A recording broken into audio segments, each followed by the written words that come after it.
Good morning, good afternoon, good evening, and welcome to Champs at Last, the podcast where we just chat shit about wrestling.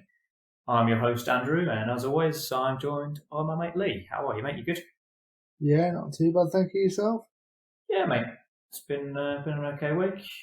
Work's a little up and down, but that's just how it goes. Looking forward to a weekend. It's pissing it down with snow outside right now, so I think it might yeah. have stopped a little bit, to be fair. Who knows? Who Yeah. cares? I can't do anything anyway, so. No, it's nice to have snow at a time when I don't really have any responsibility. So it's pretty good. Yeah. I confused myself today because I thought for some bizarre reason that Royal Rumble was this weekend. You're freaking out, were you? I was like, oh shit, I'm not prepared for this mentally. It's alright. Not with WWE, I don't think. No. Oh, that makes two of us then, doesn't it? You were there thinking, holy shit, I've got like 3 days to try and make predictions and some booking for Rumble so I can get ready for Mania. But no, you've got 10 days, but that's still not enough time for them. I have no idea what we're going to do next week when we have to make predictions for it. They announced any matches apart from 2 Rumble matches? Yeah. It must be Reigns versus Kevin Owens because it's not Yes, it is. Adam Pearce. But I assume we'll work something else out over this weekend after SmackDown. I was kind of looking forward to it being Adam Pearce, to be honest.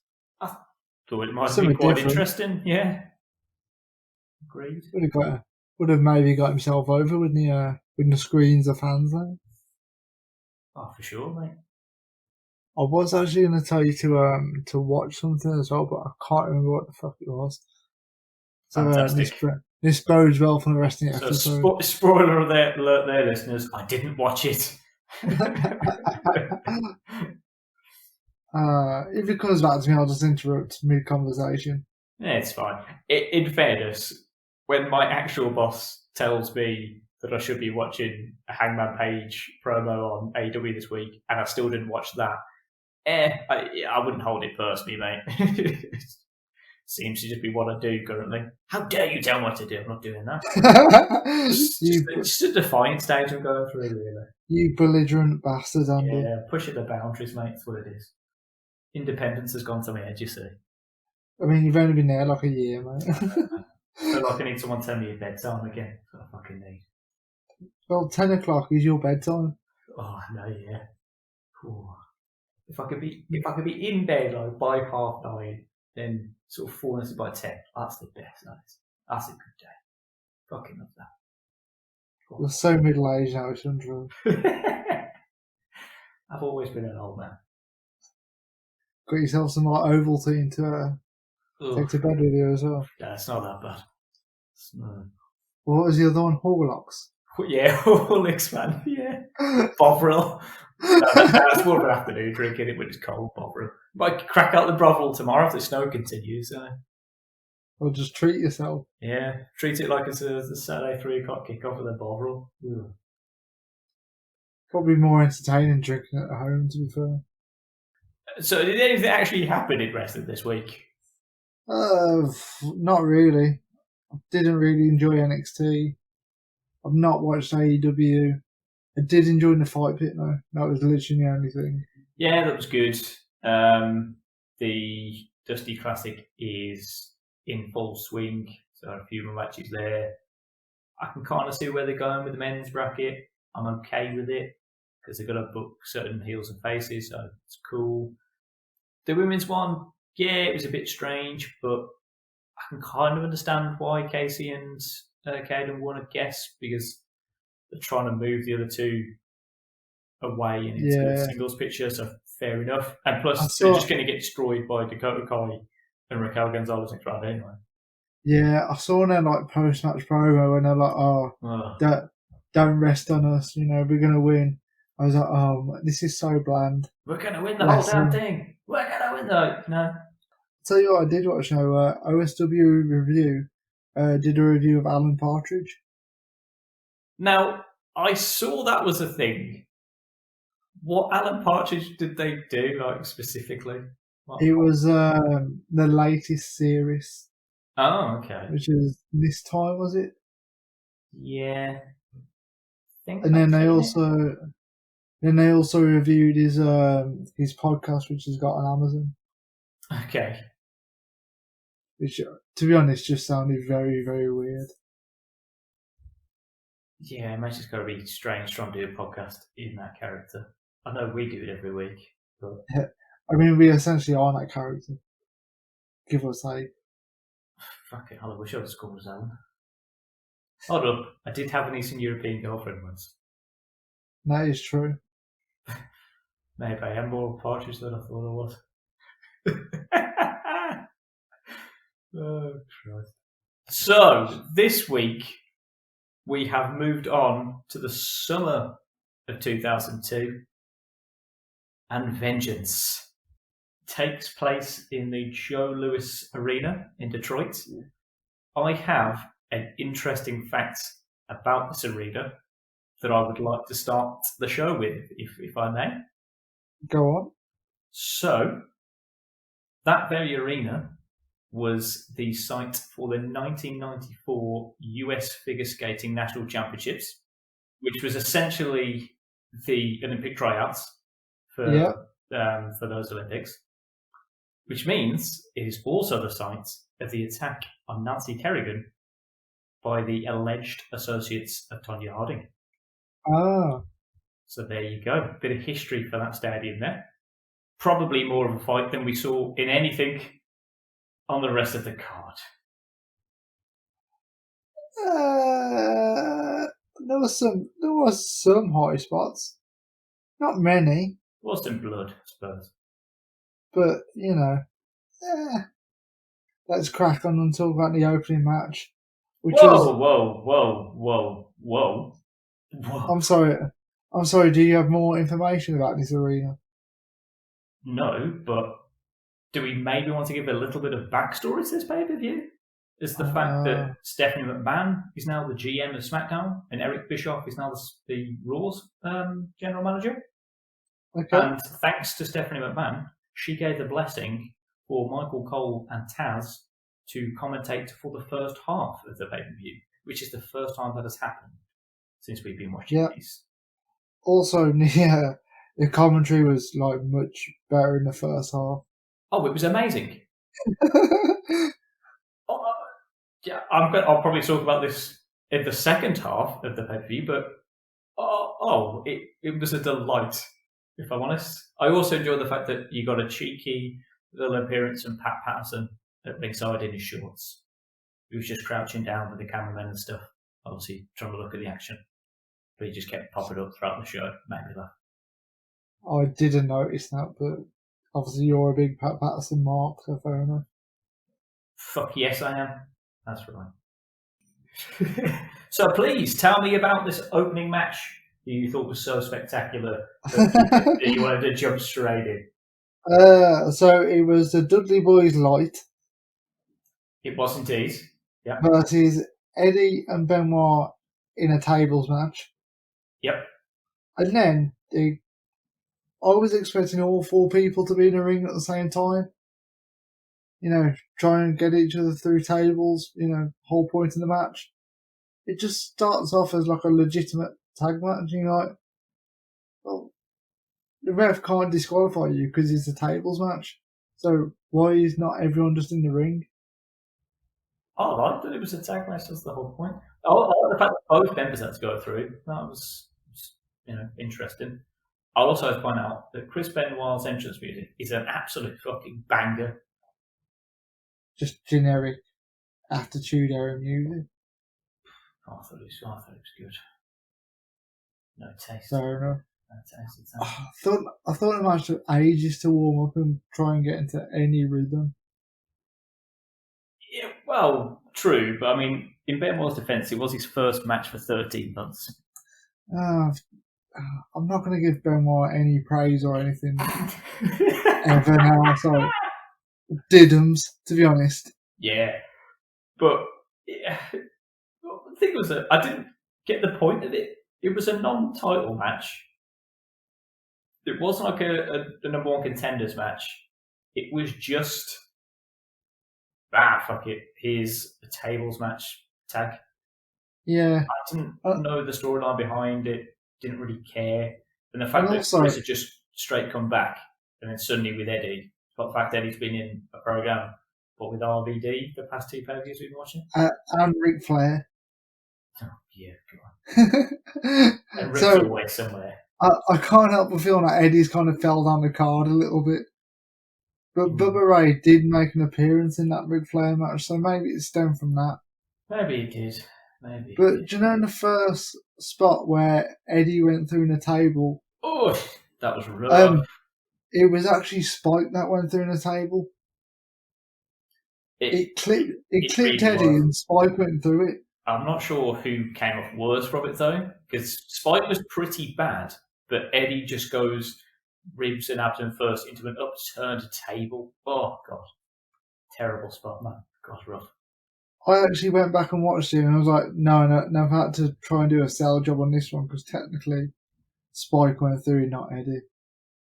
Yeah, but it wasn't an offensive move by Eddie, so it wouldn't have counted as an elimination anyway. Them's the rules. I was quite picky when I was watching it last night. I love that you just got that in joke then as well. Yeah. Audience, nothing. Lee gets it. All right. That's pretty much how this podcast works, right? Yep. Yes, it is. Essentially, the match ended because Bubba finally woke up and put a couple of people. Yeah, managed to put Chris through a table. Yeah, it was a good spot. It actually worked well for the finisher. It did. But I mean, if Bubba Ray Dudley can't put someone through a table, then what's the fucking point of him being there? I presume you were doing your little predictions beforehand. I was. Did you have Bubba and Spike winning this? Obviously, fucking 1 for 1, mate. It's a tables match. There's one thing I know is that he should win. See, I didn't because Bubba Ray Dudley's fucking so dull as a face at this point. Yeah, but I also booked it in the way that my mother would book it, and the fact that Spike did fuck all for about 10 minutes of the match, and Bubba was just getting battered by Chris and Eddie being heels. I was like, I can see what's probably going to happen here. He'll probably get isolated on his own because Spike will obviously go through a table because it's Spike. That's his job. You would essentially be Spike Dudley. Yeah, pretty much, yes. And then I thought, Bubba will come through, must his way through as this baby face in the opening match of the contest as well, remember? So, there you go. He'll put the rest of them through tables, job's done. It was by far the weakest opening match we saw at the 4 pay-per-views. I know, and it featured Eddie Guerrero again. I know. Curtain Twitcher that he is. I wondered where RVD was, but we'll get to that a bit later on. We will indeed.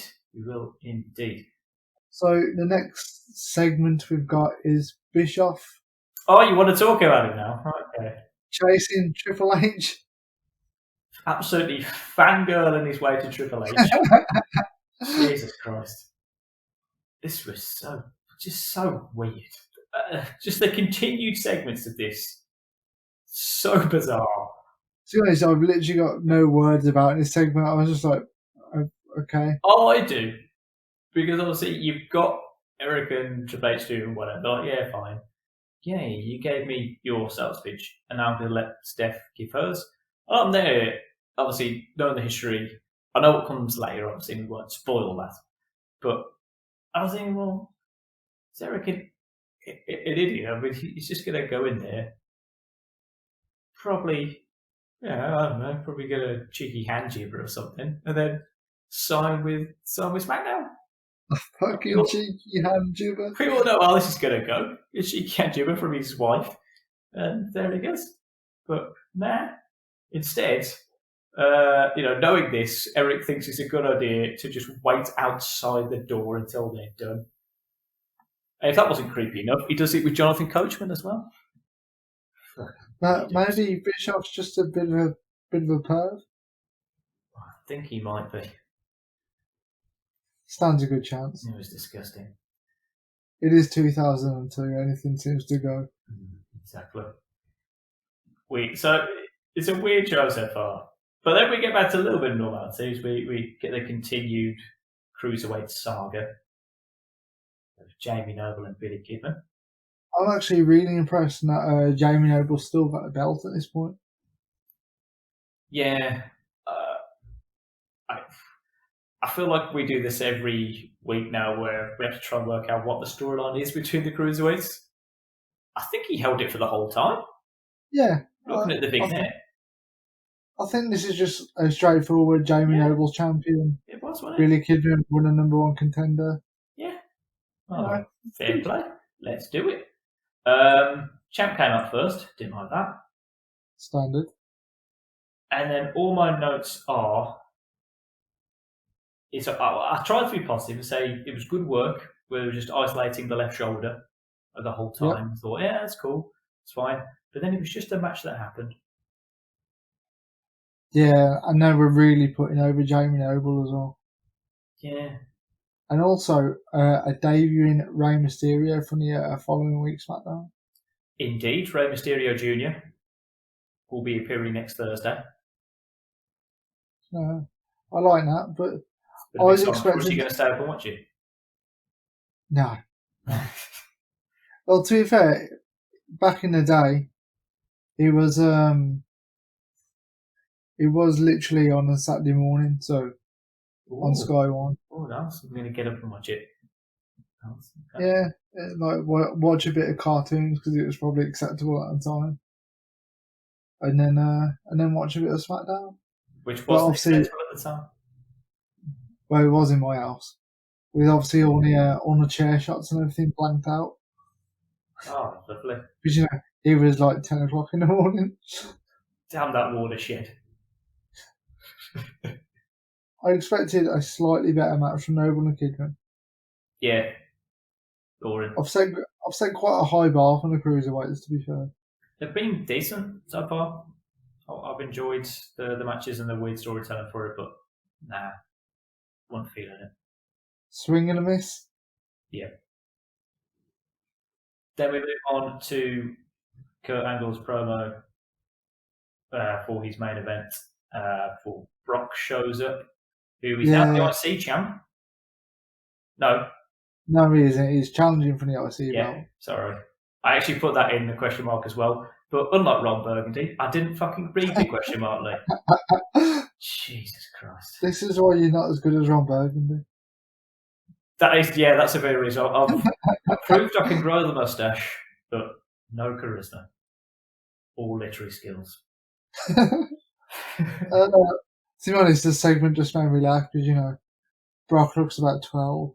Does. Kurt's just been classic Kurt.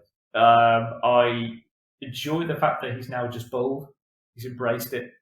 Doesn't even say a fucking word about that he wore a wig for like 2 weeks or anything. Just, I'm the American bald eagle now. Solid Kurt, yeah, you do you. But I did like the line of this isn't just the summer of Brock. This is the all-year angle. Like, all right. I'm down with that promo. It's okay. So far, of all the shows we're watching, Angle is actually one of my favourite people so far. We will get to my favourite person later on as they finally get a match. Right, okay. I thought your favourite person would be in the next match, to be fair. Well, true. I am a fan of Mr. William Regal, who unfortunately had recently lost his European Championship, which I didn't know he had because the European Championship has not been mentioned once throughout 2002. I thought it had already been wrote off at this point, but obviously not. No, apparently they brought it back for vengeance. Ironically, it came back with a vengeance. Yeah. So he somehow lost it maybe the previous week, possibly 2 weeks previously. I believe it was a Raw before. Oh, okay, fair enough. So it was just a straight turnaround rematch. It's nice to know they were still doing that 19 years ago. I enjoy the fact the champ came out last. That was a nice touch. I enjoy that we got Mr. William Regal's amazing classic music. Yeah. Loved that. Enjoy the fact that he cried. I laughed heartily at that. You harsh bastard. Just, A man just lost his dreams and he's crying, and you're laughing at him. it was a combination of the What is wrong with overselling by the commentators and the overselling by Regal and this belt that I didn't even know existed in 2002 because they hadn't mentioned it throughout the 5 months beforehand. And I was like, this is incredible. I mean, he didn't even have... Why didn't he have that belt when he was sat in World? Why wasn't that on the table if that was the belt that he cherished? He didn't want to get any food on it, obviously. Bollocks. If he cherished that as much as he did, that he cried over it when he lost it, he would take that everywhere. I'm pretty sure he's contractually obliged to carry it everywhere. I've got a note about the commentary on this match. I haven't, so go on. Taz goes full AEW dark commentary. Oh, okay. I can't actually remember, but it was just like, oh, fucking hell. You know when he's just talking? Yep. And he just gets himself into a cycle. And Michael Gold was not helping him out one bit, probably because he was pissing his sides at him. Oh my god, look, I've just got the sweet gig of actually commentating on the pay-per-view because, Jerry couldn't be arsed this week. And I'm not sitting here with you jabbering on, man. Oh, God, he's funny. Yeah, it was just a strange match. You had Jeff just throwing himself around because Riggs isn't that mobile, really. Yeah. So it's an odd juxtaposition of styles. I had this down as an odd dream match on paper. It obviously didn't pan out that way. No. Because it was a bit of a nothing match, but it told a story. Well, yeah, because that's what Riggs is all about. The man was crying for fuck's sake. It was brilliant. And then it was a death by roll-up. He cried again, had a little tantrum. It was just... These fans aren't going to get this. At this rate, who's going to cry more? Regal, Big Show or Flair? Oh, Christ, all three of them are on there. I have some Ceylon drips available in the back just in case. I mean, very dehydrated young men knocking about afterwards. Can we just point out that Jeff Hardy is clearly a megastar in the making at this point? Oh, indeed. Like his pops that he gets, like all he's got to do is try and hint that he's going to take his shirt off, and you hear like a high pitched squeal from everywhere. Swooning. I presume you were exactly the same, Andrew. To be fair. No, I only have eyes for Regal. His gear was odd. Those black trunks with a weird pink trim. It didn't seem to match. Like it just, I don't know. I felt like they weren't the same on each side. I don't know. Just an odd match, man. It's just very weird. But then that somehow then led to a backstage segment with Rick and Hulk Hogan, right? For one, I thought we were fucking done with Hulk. I was happy that I was like, he's lost some matches over there. That's what's gone. We don't care, whatever. And then the fact that him and Rick are talking, go, I don't know about you, Rick, but Jeff Hardy, he's gonna. Whoa. Hogan calls Ric Flair Rickles. Oh, Jesus Christ, did he? Yeah, called him Rickles. Shit me, I did not hear that. I assume he probably just called him brother. Jesus Christ. But yeah, if I was Ric Flair, I'd slapped him. But the weird thing of Hogan saying he wants to do a swanton bomb. Yeah, he comes in and goes, I think that Jeff Hardy, he's really great. Like, he's going somewhere, brother. Like, he's going to be, that kid's great. I'm going, what the fuck does this guy know? Whenever he says he's going to do a big swanton, I was like, it's probably the first time you've ever seen one. You can barely do a leg drop. Like, are you kidding? You are such, living in the past of what your era is, that you going, I think he's got a real talent here, Jeff Hardy. Fuck off. You were told his name probably 5 minutes ago. I was not buying it, man. I was seething when he said that. Really, you hide it so well in the podcast. The thing is, actually, I didn't really care that much, but the fact that I sang out loud has made me angry. Has it grind your gears? It's up there, mate. It is nearly a grind my gears situation. Unfortunately, I did have the pay-per-view debut of one Jonathan Senior Jr. That's right. His dad is also John Cena, and he makes me laugh every time. See, I didn't expect this match, so when he did appear on the screen, I popped. I'm not going to lie. I think it takes you. I was like, oh, Cena. They ruined it because they alluded to it at the start, like during the show. I think Taz and Michael Cole, like, oh, we've got Cena making his pay-per-view debut. Jesus Christ, his pay-per-view debut. I probably didn't notice, so it's fine for me. So, unfortunately. Also, do you know Cena's generic entrance music? Yes. Which is obviously in the style at the time. Was it used in Firefly Funhouse at WrestleMania? Bloody hell, mate. Is this an actual question you would like me to sincerely answer right now? You've not asked me this question before the show, so I couldn't do any research or find out. It's just, oh, here you go, on the spot. Oh, do you reckon that's that music was played on there? Cheers. Thank you for that, sir. A fucking stato over here. I'm like, oh, bloody no. Sake.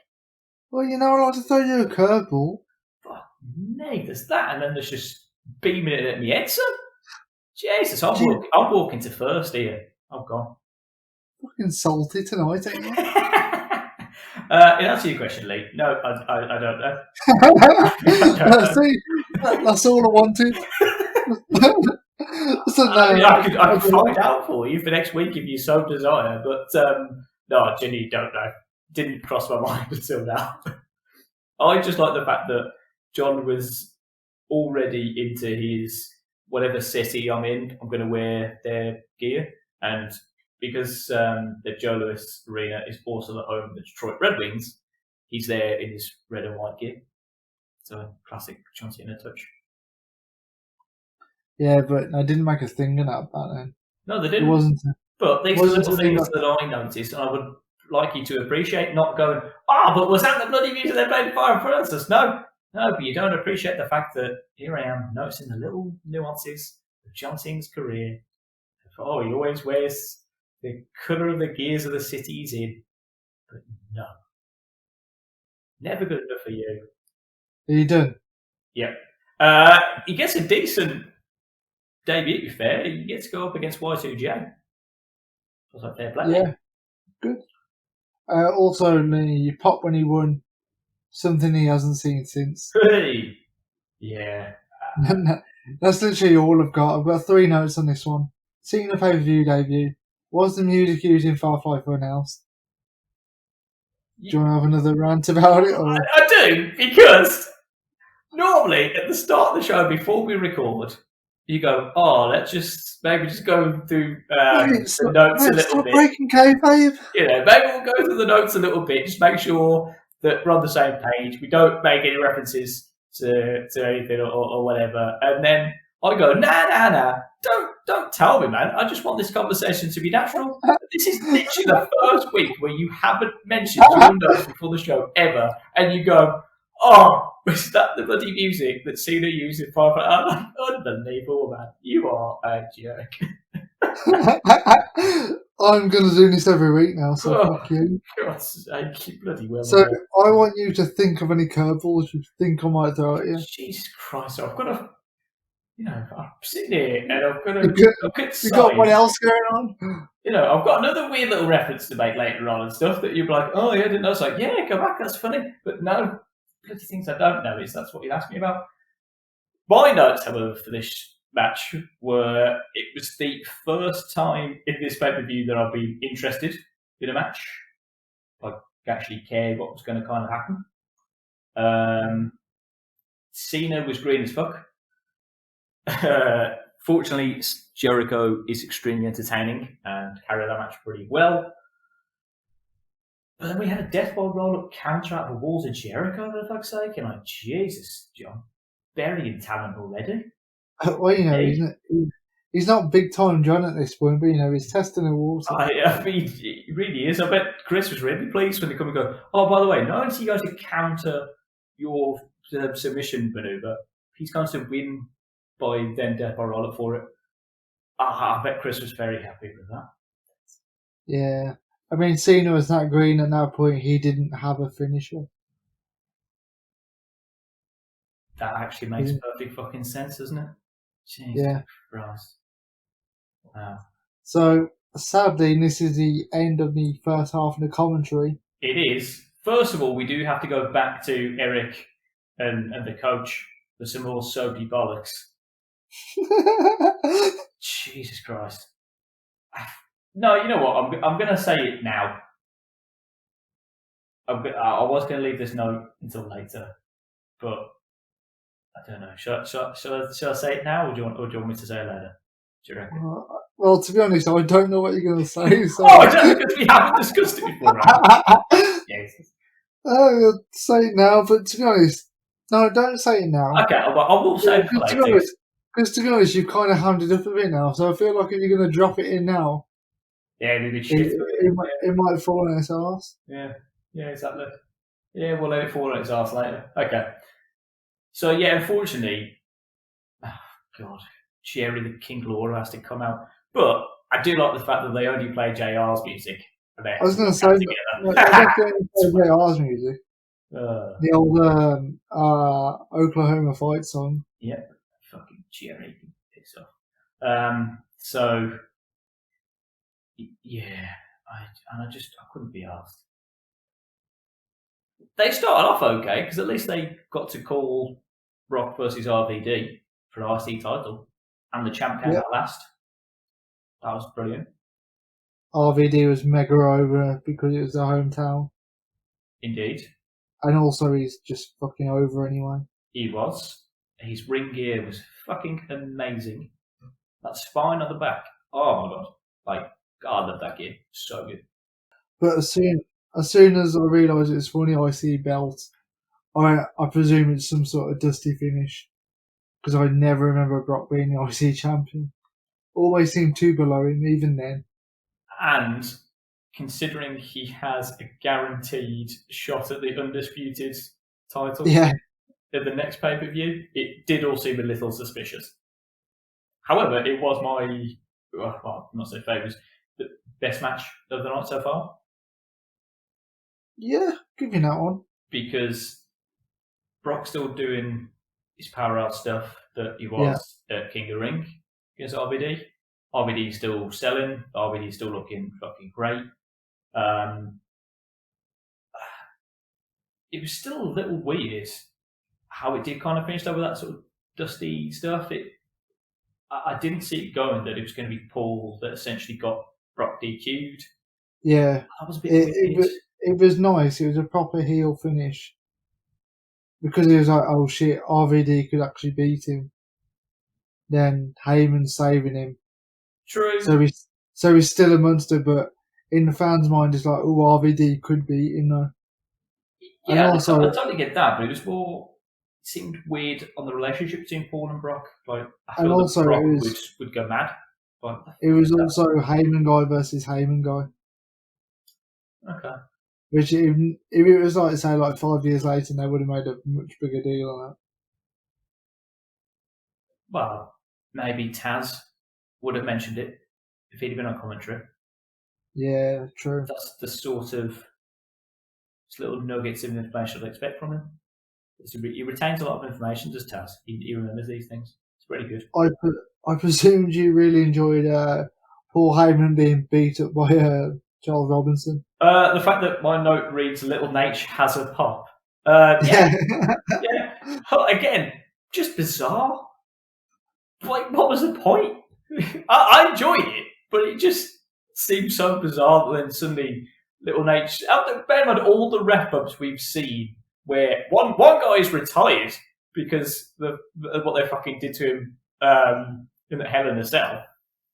What other refs have just been dug. Earl Hebner essentially has slept through a match for about 20 minutes at some points, and they've not sent down another ref. They're just like, he'll get up in a minute, don't worry. And yet, little Nate thinks, nah, fuck this. I'm gonna just have a go at Paul Heyman. Well, I'm pretty sure Brock could have just snapped him in half. It's a weird attack. I'm pretty sure in that Charles Robinson, Paul Heyman storyline doesn't go anywhere past tonight. Oh, I can't imagine it does. No. In my head, I was trying to think, well, would they have mentioned anything? Because obviously he's Little Nate, so is it going back to Ric Flair somehow and Heyman? Like, I couldn't work out why he just had to go. Weird. Yeah. That then moved us back to Eric Bischoff, to Triple H revealing that he had signed some contracts. Oh, God, do you remember that bloody lawyer they brought in? Oh, sorry, the attorney. Yeah. He was a good actor in. About as good as Triple H in The Chaperone. You have fucking ruined it for later on. We will mention The Chaperone again in a minute. Well, we're so in sync with each other, this is insane. I know, yeah. Are you on your period as well? A little bit, yeah. Nice, yeah. I like it when our circles match up. It's good. And to be honest, I totally forgot that they were married. Okay. I mean, I presume it was a big thing at the time. Probably was. I was like, but because they brought him back as face, and they didn't mention Steph at all, yeah, I can see why you'd think that. Yeah, weird. That then brought me to my favourite competitor so far that we've seen, but he's actually finally getting a match. Booker T, man. He's been hilarious in these past pay-per-views that we've seen. He hasn't had to do anything yet. He finally gets to fucking do something. Again, in a match that I didn't really understand why it was happening, let alone on a pay-per-view against the Big Show in a no DQ. I quite like this match. I didn't say I didn't like it, just I think it stemmed from Booker being kicked out in the NWO, Show being in the NWO, but NWO is not a thing anymore, which is brought up in the next segment, to be fair, so we'll talk about that in a bit. It will, yeah. And I think it kind of stems from that, but the scissor kick through the Spanish announce table was amazing. I wish you could see my face right now, because, boy, have our cycles synced. My first note, great announce table spot with scissors kick. I'm not even kidding you. That's what it says. Yeah, I love that. That was it. I thought it was a good inventive way of doing the table spot. Like, it was good. Basically, I like watching Spanish announcers flee from the table or just fall off the chairs. Yeah. And then... That's literally the only note I've got on this match, by the way. Unfortunately, beyond that, I noticed that Jerry essentially just shouted Booker throughout the entire match. If I could stand it, I would have gone back and watched it again and counted the amount of times he actually said Booker. Oh my God. He's just an idiot. And like I said, it shows the difference of what it was with Michael Cole and Taz at that time. Like, he's an absolute moron.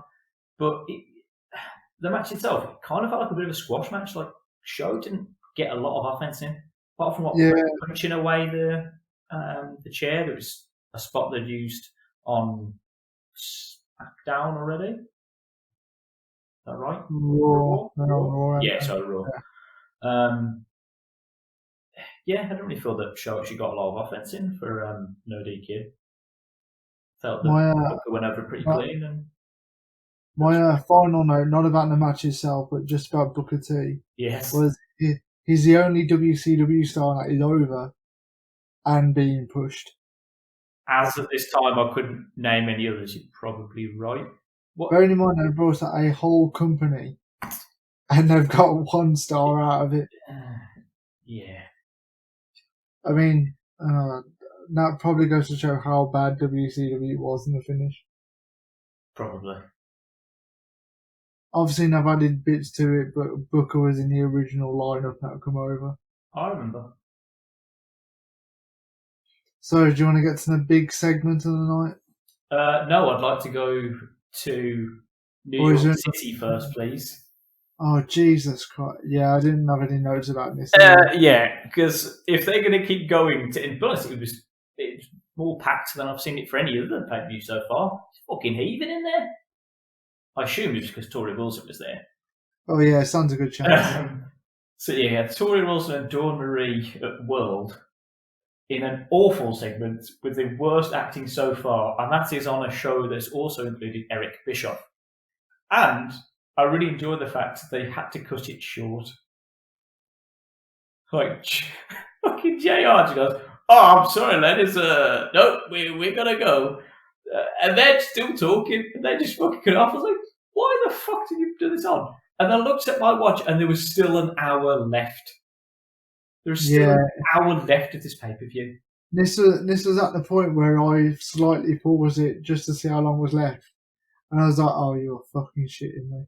I think this might have been when I got through this segment first, and then I went to Tesco, so I couldn't watch any fucking more. Fair enough. Yeah, so then we go back to Triple H. Oh no, sorry, yeah, but he's actually coming to the ring now. Bear in mind, this is a pay-per-view. It's a pay-per-view. Triple H is making his way to the ring. Obviously, assuming he's going to make his announcement of what brand he's going to go to. You know, yeah. Like, yes, I wonder where he's going to go. So, unfortunately, he's interrupted by Eric Bischoff. Yeah. The fact that Jerry the King Lawler decides it would be good to talk over the entire segment was interesting. So anyone would say anything, go, God, I can't believe that, JR. I saw that on Raw. I'm like, literally just shut up. Like, we all know what they're saying. Like, you're not commentating on people talking, you Kim. Like, honestly, God, I fucking hate Jerry the King Lawler. The saltiness from you tonight is amazing. Sake, man. And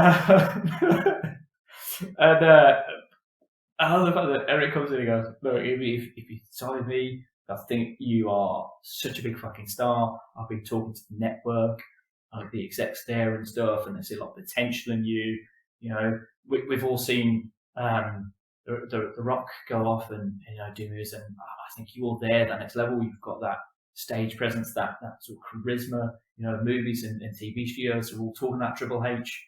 In my head, Lee, I've gone, bollocks. Like you, I've seen The Chaperone. Just fucking no. Like, behave. No. Awful. I've got another question for you here, Andrew. Yep. You're probably going to get salty at me for this one as well. God. Because this isn't even on my notes, it's just something I've thought. No, okay. Was Blade 3 already out at this point? Because Triple H was in that. Blade 3. No. Well, this is 2002, right? No, it wouldn't have been, because around this time, I don't know, how old are we? We're about 14? Yeah. No, it's definitely not out yet, because in about a year's time, Nick is going to create a poster for Blade 3 in graphics class, where he just takes the poster for Blade 2 and change the Roman numerals from a 2 to a 3. So, no, Blade Trinity has not come out yet. So technically, Bischoff is right. He's been talking to networks and producers. Wow. And gets him a Hollywood role. Yeah. Okay. We'll talk to Ryan Reynolds about that one, shall we?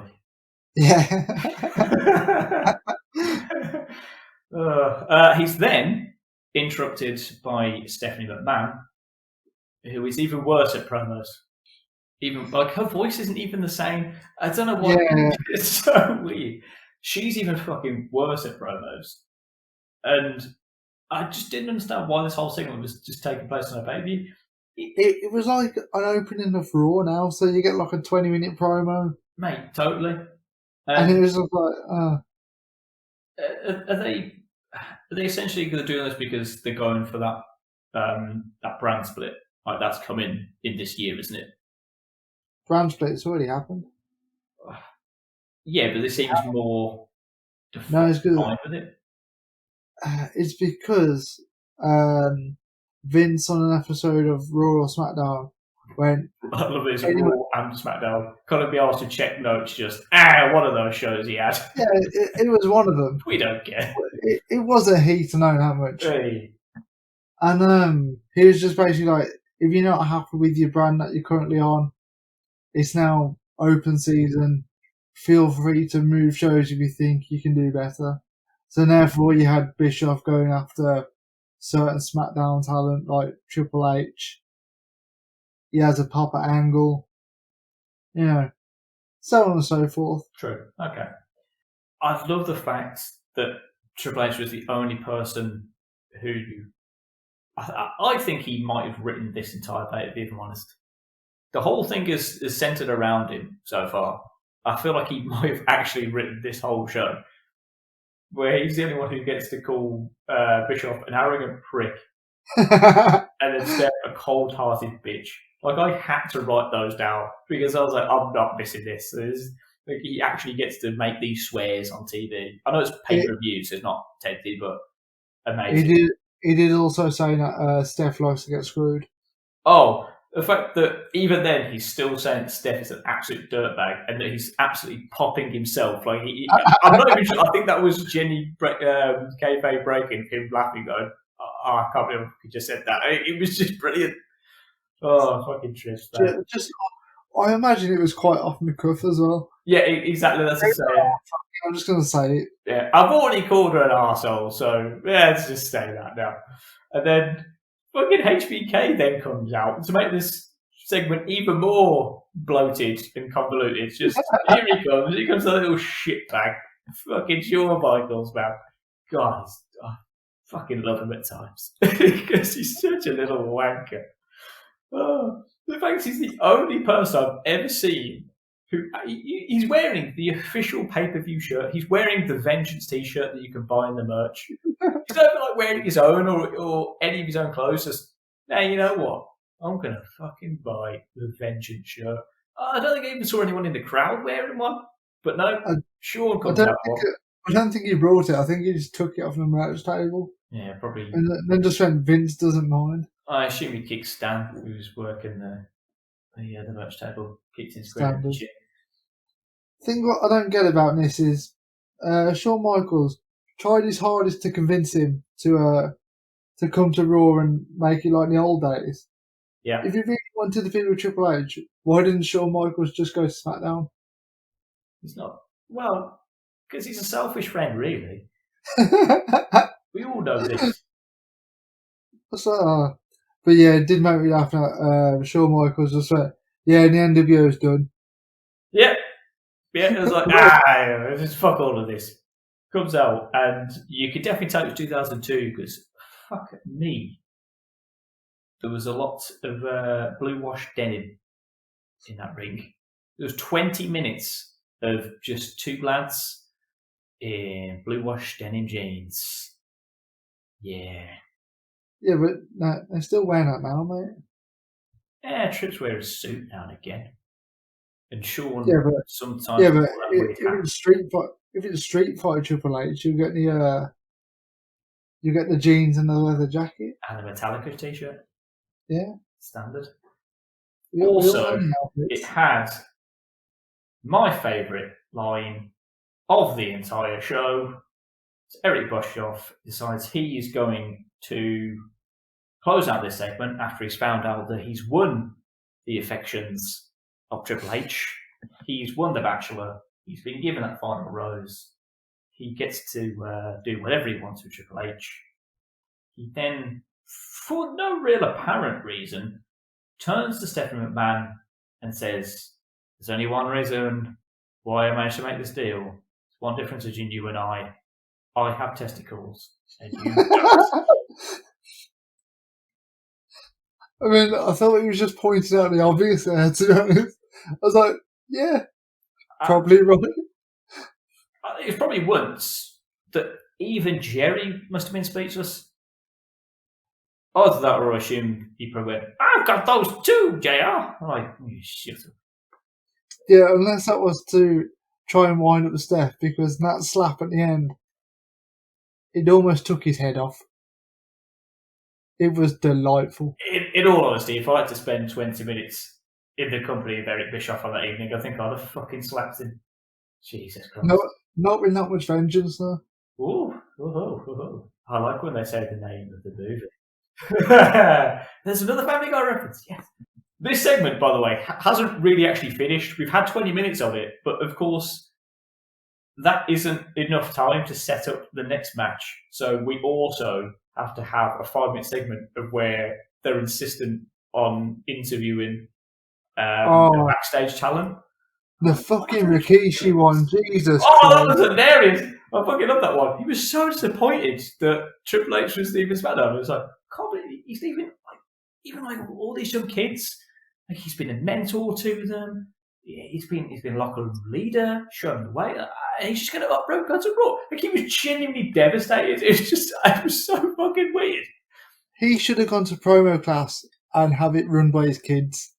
That's the only thing I'm saying. Jesus, it was fucking terrible. I can't even remember the other person in the asked. I can. They went to go ask Booker. Did it just end up in a bit of a comedy segment? It did indeed. But in fairness, Book was really hyped. The fact that Trips was coming over, because getting a bit of competition. I'm like, I don't fucking care. He's coming over here. Can you dig that sucker? Like, I'm coming for him. But of course, Goldust is also in this, and this is taking place in the men's locker room. I unfortunately get the young lady's name who was interviewing. Oh, it was Terry Reynolds, which is actually Goldust's ex-wife. Yes, which makes the fact that he hides his crotch, despite the fact he's fully clothed, even funnier now. And the fact that Goldust makes just a little crude gesture that he goes, don't worry, Book. He might be coming to play games or something, but we've got bigger joysticks. And he did essentially measure out his shaft while he was saying it. And I just really enjoy the fact that, a month ago or so, we'd already seen Booker's arse. And Dust is also like, remember that time where we were in bed together? That woman, realised you've got a big dick too. I'm going to tell everyone. I enjoyed that. Was like fair play, picking up his pal. And this is why I know your two favourite characters currently, because there's a lot of dick references. It's funny shit. What I'm going to say. I'm laughing. That then finally brings us to another match, which, as always, actually, now I've looked at how this card has gone, is the standard cool-down tag match. See, this is the first match in our whole review system that I've not actually made notes for. Literally, it's just a shrug of my shoulders. If you want, I can read through all of mine, because I actually made a surprising review, because I was like, what is going on? So, this match is... Hang on, 2 seconds. Just need to ask you, how long is this rant going to be about Hulk Hogan? I'm going to try not to be like that, but yes. So, this match is for the tag championships of Christian and Lance Storm. Yeah. Fair enough. Yeah. What's the team name? Come on, Andrew. Something like Come on. Something like the Un-Americans or something like that. There you go. Oh, that's right. Okay, cool. Well done. Against that should have been on your notes at least. Surely, come on. We shouldn't have had to discuss that. But please continue. Go ahead. No. They are the apparent number one contenders for this. And yeah, if you do remember on the last pay-per-view, they were discussing how much they hated America and like, yeah, Canada. Like, yeah, cool, all right. So then just sets up the take against Hollywood Hulk Hogan and Edge. And Edge. Yeah. Would you like to tell me where Edge is from? Edge, I believe, is from Toronto, Canada. He's from Orangetown, Canada. You are correct. I did Google that, Lee, just because in my mind I was going, I mean, I'm not crazy, right? Adam Copeland is Canadian. But also, Edge is a massive Hulkamania. He's a prick is what he is so far. I didn't get it. And then I realised they won the belts on the 4th of July. Yeah, there you go. There's your hook. But does that mean that... And in that match, they seem to be up against Chuck and Billy, because I'm pretty sure Chuck took a pin. I was like, does that mean that Chuck and Billy won it back from Rico and Rikishi? Because isn't that what we saw the last one? Yeah, I was confused as fuck. I was like, okay, fine. My only rant about Hogan is the fact I've literally written down, why do people mark out so fucking much for Hogan? Honestly, I almost had to turn my TV down when he came out. I was like, what the fuck? Are they pumping this in or what? You know how you were saying Jeff only has to take his shirt off? Mate, yeah. I didn't notice that part as much as the fucking Hogan comes out. And since 2002. It's embarrassing. And then again, so is Edge now full on face? Yeah, Edge is a full on face. How am I going? He has been for a while now. Yeah. Yeah, but he hasn't done any face things. Yeah, but this is when they tried Edge as that almost edgy baby face. Oh yeah, Edge with an edge, yeah. Oh, yeah. There you go. Okay. Oh, now I see why he's called himself that. I'll give you just a heads up and maybe a spoiler. It kind of bombs. Well, I'm not fucking sold on it. The fact that Steve himself and Hogan for one is not sending it to me. And obviously, is this whole angle so far? Is this before Edge and Christian were a thing? Like it's a tag? No. This is after Edge and Christian. I'm baffled. They don't make any reference to. Oh my god! so Edge and Christian was like started probably 4 years prior to this. What? So they've already had their tag run. What? And this was them going into singles, well, to push Edge, and then Christian to try and find his feet somewhere in the mid card. Oh, because I was watching this thinking, okay, at least they're kind of doing this because we might get Edge and Christian again afterwards, and then, oh god, oh that's depressed me. I wrote down. But you're a big fan of Lance Storm. I do like Lance Storm. I don't remember anything that happened in this match in terms of the actual fucking match, by the way. That's the joy of Lance Storm. I wrote down that Hogan is shite. As per, I don't know why I need to put that as a note, to be honest. But I did. But I also like the fact that my autocorrect changed Hogan to Mahogany. And to be honest, not wrong. I thought, fair play. Well done, phone. Well done. You have played a blinder there. I mean, the prick sells absolutely nothing and yet makes the other lads have to sell like their lives depend on them. That's the joy of Hogan in 2002. I feel like this is his entire career, but okay. Yeah, to be honest, you are 100% correct now. The fact that he literally, he struggles to go tag Edge, which is fair enough. That's good storytelling, you know. Oh, I'm struggling. Can't quite get to the corner. I can't take my partner in for the hot tag. But then he gets there, and then he basically just rolls out the ring, stands up like nothing's fucking happened, climbs up the stairs, and then waits for the tag back. I'm like, Jesus Christ, lads, at least set it on the outside. Fuck me, man. And then your classic ref bump bingo, because this is a 2002 pay-per-view, and a fucking ref has to get bumped in some way. And then thank God for Chris Jericho the Canadian hero, and he comes in with a bit of interference. The fact that I don't actually remember who wins the belt. I don't remember the finish. Did they win it with interference? Yes. Ah, cool. I like it. Shall we move on to the main event before you give yourself a heart attack ranting about We can. I've actually got another bit because there is a little segment again while they draw the shit out for the main event. So I don't know if you noticed in the front row there was a woman that was basically cosplaying as China. That was a woman. Yeah. Okay. Yeah. I literally thought it was a dude. Not gonna lie. Nah, legit. It's a China cosplay, man. Fair play. Jack.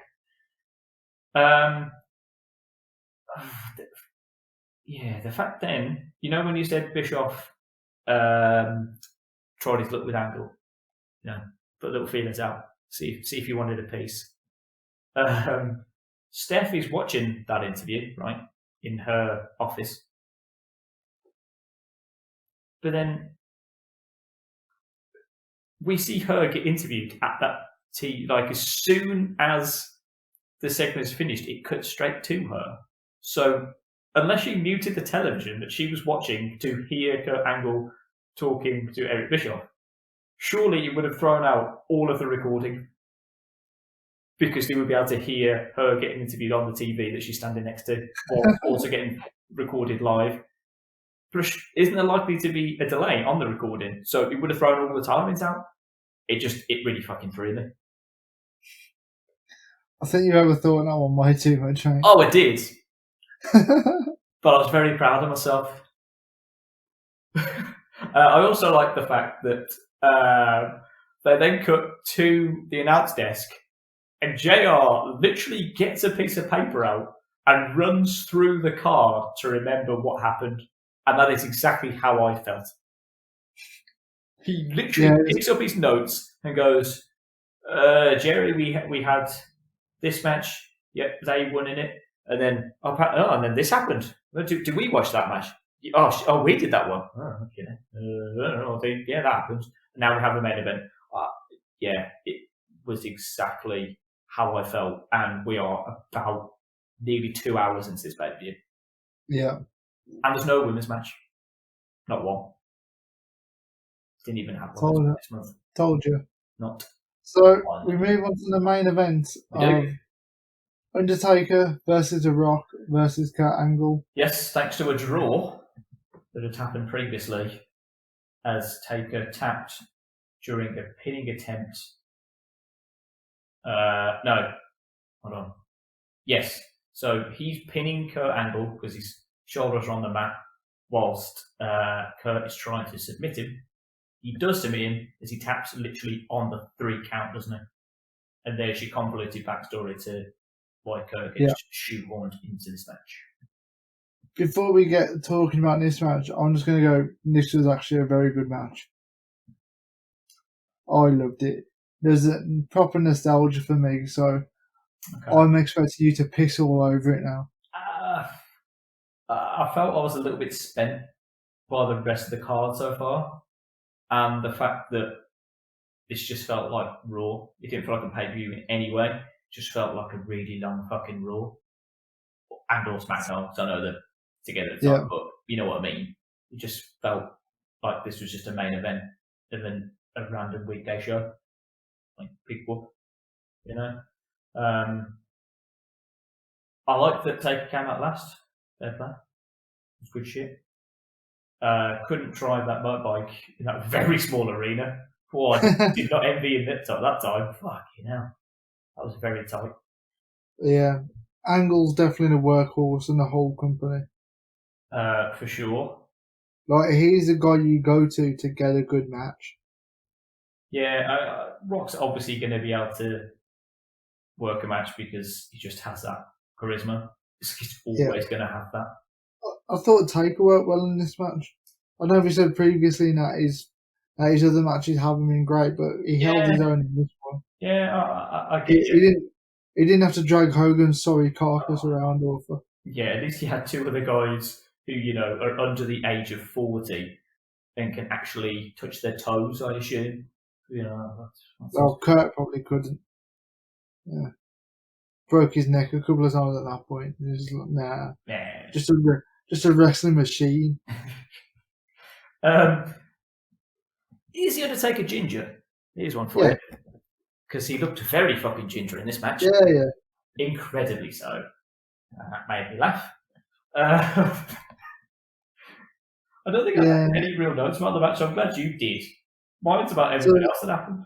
So it's just basically the crowd was hot for it. Very fucking hot. I love this match for it. Security got fucking rough, man. Taker's angle slam. Taker's angle slam was fucking amazing.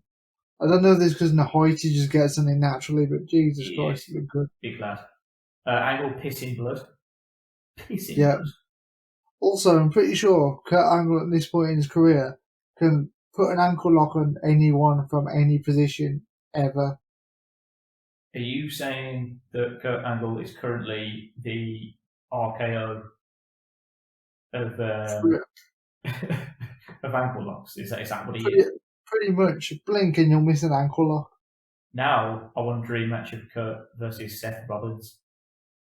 I want to see how we can make a curb stomp into an ankle slam, an ankle lock. Imagine that. No. I'm just picturing how that could be done. That could be amazing. Exactly. It still probably wouldn't beat the classic RKO curb stomp. It's just lovely. But it could fucking happen, couldn't it? Catch his foot in midair. Bang, there he goes. Oh, get that on the interweb. Oh, yes. So, the match ends with, obviously, The Rock gaining the belt. And if we circle back to what you said in the previous podcast, you would like to see Rock versus Brock? Yes. So, at SummerSlam 2002... I thought that was kind of how it was going, to be honest. You get your wish. We also got another ref bump during the match. So, for fuck's sake. Do we need another one? And was it Earl Hebner who was doing this match? Probably. He was the head ref. This time he didn't sell it for shit. So he wasn't lying down for 20 minutes. He had this leg injury, and then about seconds later, just got up. Nah, fuck it, I'll buy. And did he really need a ref bump?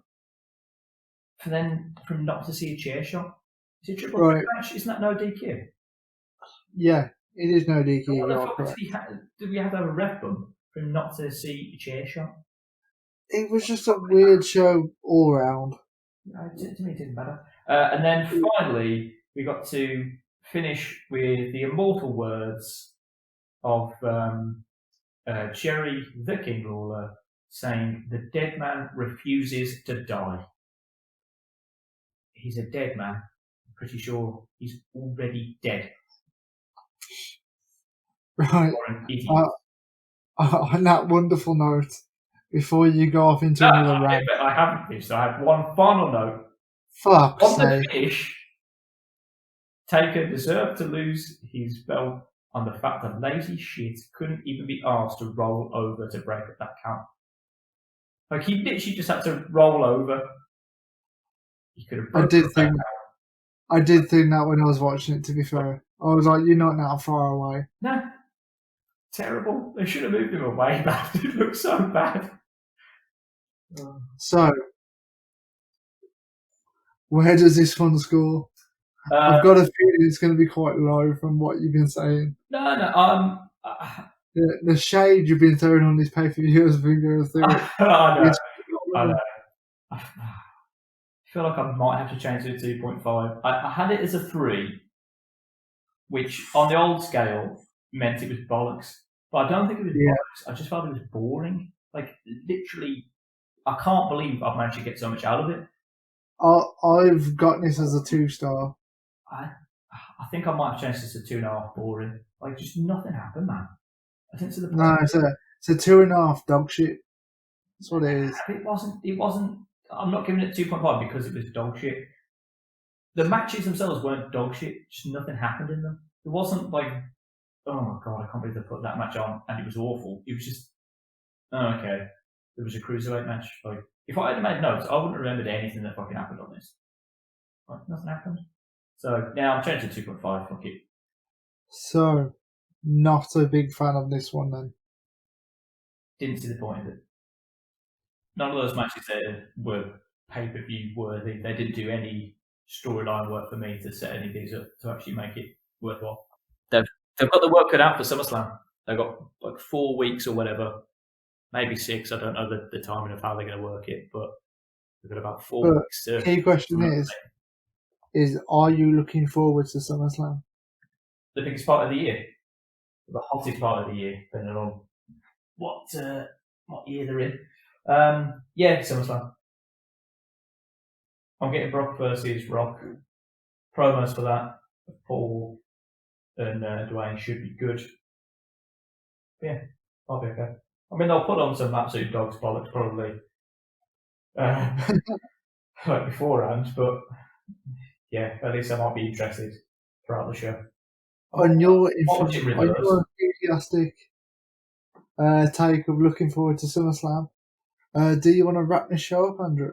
We can indeed. Thank you very much for listening this far. We are Chaps Outlast. You can find us on Twitter, Instagram, Facebook. Just search for Chaps Outlast. We are also available on Apple Podcasts, Amazon Podcasts, Google Podcasts, Spotify. Check us out on Buzzsprout. We'll always post the link. Find us on any other podcast networks. I think that pretty much covers it. We're fairly easy to find. Yeah, you've ticked all the boxes there, mate. Well done. We have indeed. So in that case, mate, we'll break kayfabe and say I hope to see you tomorrow, weather dependent. I mean, it stopped snowing now, so yeah. Hopefully catch up in real life. And yeah, I'll catch you next time, mate. Sound. Peace out.